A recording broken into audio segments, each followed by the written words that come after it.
코에 대해서는 정말 이상하고 괴담 같은 것들이 굉장히 많아요. 전문가들이 말하는 부작용이 많은 수술 1위가 코 수술. 실제로 겨울철이 됐을 때 코가 좀 빨개지시는 분들이 제법 있었어요. 코가 위험한 수술은 아니에요.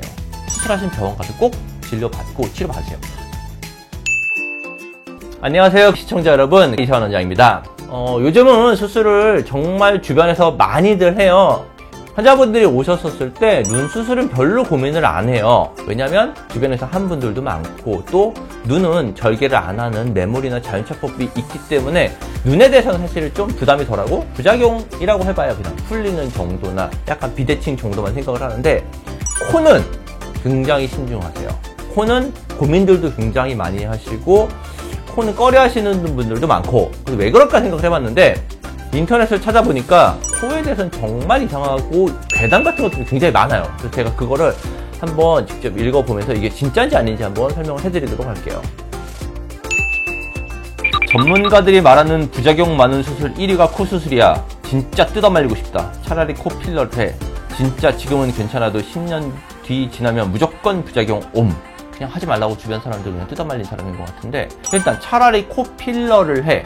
코 필러의 대상과 코 수술의 대상은 사실 굉장히 달라요. 그리고 오히려 필러가 잘못 맞았을 때 문제가 되는 경우도 상당히 많기 때문에 차라리 필러를 해 라는 말은 해당되지 않는 것 같고, 또 하나는 필러는 6개월 정도 지나면 거의 안쪽에는 성상이 한 90%는 사라지거든요. 그러면 다시 맞아야 돼요. 그리고 또 하나는 대부분 코 수술을 하는 분들이요, 수술을 할 때는 콧대랑 코끝을 같이 수술을 해야 되는데, 필러는 코끝을 높이는 데는 한계가 있어요. 특히나 우리나라 분들한테 굉장히 많은 복코 형태들, 코끝이 좀 큰 형태들 같은 경우는요, 그 부분에 코끝에 필러를 놨었을 때 처음에는 약간 올라간 것처럼 보이지만 시간이 지나면서 퍼져 보이는 느낌이 들고요. 또 하나, 콧대 필러를 맞았었을 때는, 수술을 했었을 때는 뭔가 콧대가 반듯하게 서 있는 느낌이라고 하면, 필러로 콧대를 많이 높였을 경우는 코가 좀 더 퍼져 보이는 느낌이 있기 때문에 실제로 지금 이 코의 형태에서 필러만 맞았었을 때 괜찮은 경우가 그렇게 많지가 않아요. 그렇기 때문에 차라리 코 필러를 하라는 얘기는 사실 말이 안 되는 얘기고요. 전문가들이 말하는 부작용이 많은 수술 1위가 코 수술? 그건 아닌 것 같은데요. 코 수술로 인해서 염증 생기는 빈도가 보통 한 2.7% 미만 정도를 보거든요. 처음에 한 2주 이내에 염증이 생기지 않으면 그 뒤로는 그렇게 잘 생기진 않고, 물론 본인이 흡연을 하거나 아니면 더 다치거나 이런 경우에는 미세한 염증이 생기면서 나중에 굳히기 오는 경우가 가끔 있어요. 그런 빈도는 있지만 뜯어말릴 정도로 이런 수술은 아니에요. 부작용 제일 많은 1순위가 코 아닌가. 내 주위 다 부작용이던데 겨울만 되면 코 시려함 크크크. 지금 코 수술 방법이 예전이랑 지금 되게 많이 달라졌거든요. 예전에는요, 코끝까지 보형물을 길게 넣었었고 L자 타입 보형물을 썼기 때문에 그 부분에 혈액순환이 안 좋아지고 피부가 얇아져서 실제로 겨울철이 됐을 때 코가 좀 빨개지시는 분들이 제법 있었어요. 그런데 요즘은 코끝을 수술할 때 연골로 수술을 하고, 또 만약에 피부가 굉장히 얇은 분들은 진피로 덧대서 수술을 하기 때문에 사실 이런 일도 생각보다 별로 없고요. 수술한 첫 해에는 혈액순환이 좀 떨어져서 그럴 수 있지만 대부분 1년 정도 지난 다음에 겨울에 코끝에 빨개진 증상은 그렇게 많지는 않아요. 너무 과하게 높인 경우를 제외하거든요. 코는 운빨이래. 현대 기술로 컨트롤할 수 없는 운빨 아니에요. 실력이에요. 수술을 잘하는 분들한테 수술 받으면 전혀 문제 없어요. 성형기에 코랑 턱이 괜히 위험한 게 아니다. 부작용은 언제 올지 모르고 지금은 괜찮아 보여도 코 안은 아닐 수 있어. 그럼 완전히 관련 없는 얘기죠. 코랑 턱이랑은 완전히 관련도 없는 수술이고, 코가 위험한 수술은 아니에요. 성형외과 의사들도 코는 원래 건드는 거 아니라고 할 정도니까, 그럼에도 코 수술하는 사람들은 혹시 모를 부작용을 감수하고 한 거지. 모든 수술은 부작용 감수하고 해요. 코 수술만 부작용 감수하나요? 눈도 그렇고, 코도 그렇고, 윤곽도 그렇고, 가슴도 그렇고, 모든 수술은 부작용을 감수하고 하는 거예요. 점점 발달하는 방향이 이 부작용의 빈도를 최소화하는 방향으로 수술을 하는 거고요.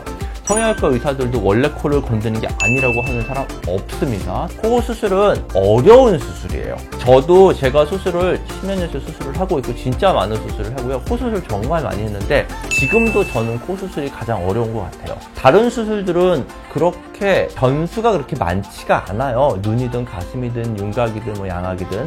코는 변수가 굉장히 많아요. 상담을 받으면서 굉장히 좀 디테일하게 상담을 좀 받아보시고 수술하시는 분 경력이나 이런 걸 잘 보는 게 중요한 것 같아요. 재밌는 댓글들도 있네요. 재밌는 거 한번 볼까요?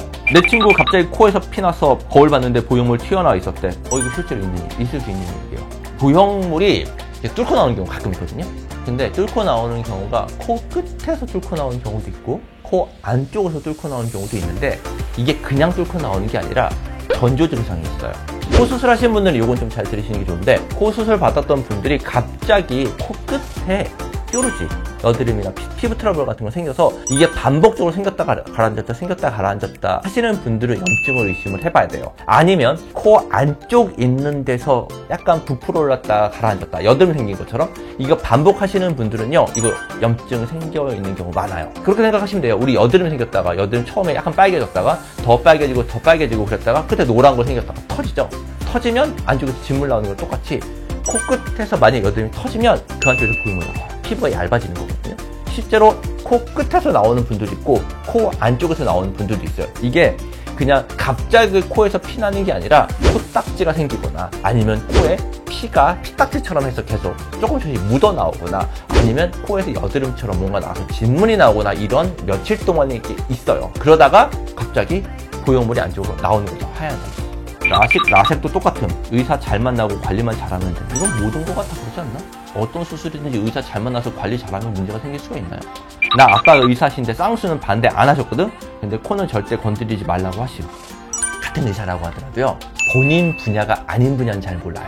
저도 다른 과 진료를 볼 때는요 제가 의사라는 건 얘기를 하지만 그냥 저는 완벽하게 의사가 아닌 일반인의 입장에서 그분들의 의견을 들어요. 다른 과에 대해서는 사실은 개념 정도만 알고 넘어가는 경우가 더 많기 때문에 자기 분야가 아닌 건 사실 잘 몰라요. 저 아버지가 의사라고 했었을 때 이분은 성형외과 의사가 아니실 거예요. 코 수술하면 언젠가는 꼭 염증이나 구축 같은 부작용이 생긴다는데 사실인가요? 보통 학회에서 얘기를 하는 건 한 3% 미만 정도 봐요. 실제로 환자분들을 보면 첫 번째는 코 안에 작은 상처가 자주 나시는 분들이 있어요. 코 자주 타거나 아니면 코 안에 건조해서 피딱지가 생기거나 그로 인해서 상처가 나서 이 경우가 굉장히 많고요. 코 안에서 진물 나거나 이런 증상을 느꼈다고 하시는 분들이 있어요. 아니면 코가 부었다 가라앉았다 이거 반복하시는 분들도 있고요. 이런 분들은 그런 증상이 있으면 그냥 계시지 마시고 수술하신 병원 가서 꼭 진료받고 치료받으세요. 초반에 치료 잘하면 구축이나 이런 거 안 생길 수 있거든요. 그런데 치료가 늦어지게 되면 항상 문제가 생겨요. 비절개 수술은 불 끄고 하는 거나 마찬가지라고 위험하다는데 사실인가요? 비절개로 하는 경우도 보형물만 넣는 경우도 그렇고요. 잘하시는 분들은 잘하세요. 그런데 아무래도 저는 굳이 비개방을 할 필요는 잘 못 느끼겠어요. 그냥 저는 웬만하면은 다 개방을 합니다. 안쪽에 구조 다 보고 하는 게 좀 더 안전한 것 같고 앞트임을 하는 사람은 눈이 더 몰려 보인다고 코 수술을 하지 말라는데 해도 될까요? 요거는 코 수술한다고 눈 사이 가까워지지 않아요. 당겨지는 경우 별로 없어요. 물론 한 정말 콧대에 있는데 이 부분이 한 6, 7mm 정도 올라가게 되면 약간 당겨지는 효과가 있는데요. 그렇지 않은 경우는 실제로 피부가 당겨지는 효과는 별로 없는데 원래 눈과 눈 사이가 원래 좀 가까웠던 분들이 있어요. 이 가까웠던 분들이 콧대가 없으면 상대적으로 좀 덜 가까워 보이거든요.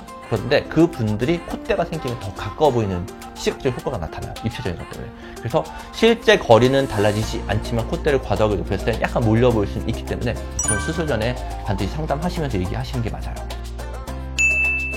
정말 많아요. 저도 뭐 인터넷 보면은 뭐 코 수술은 하면 안 된다더라, 뭐 의사들이 말리는 수술이 코 수술이다더라, 뭐 이런 굉장히 괴담도 많고 남자도 그렇고 여자도 그렇고요. 코가 굉장히 중요해요. 제가 지난번 영상 때도 얘기했지만 사람의 인상에 있을 때 코가 굉장히 중요한데 그래서 사람들이 제일 관심도 많은 수술이고 하고 싶은 수술인데 이런 괴담들 때문에 약간 망설여지는 게 있어요. 실제로 코 수술 아까 말씀드렸지만 어려운 수술이에요. 어려운 수술이기 때문에 코 수술 경험이 적은 분들한테 수술받으면 부작용이 생기거나 재수술하는 확률이 확실히 높은 수술이에요. 그래서 코 수술을 경험 많은 분들한테 가시는 게 맞고요. 오늘도 영상 시청해주셔서 감사합니다. 다음에 또 뵙겠습니다.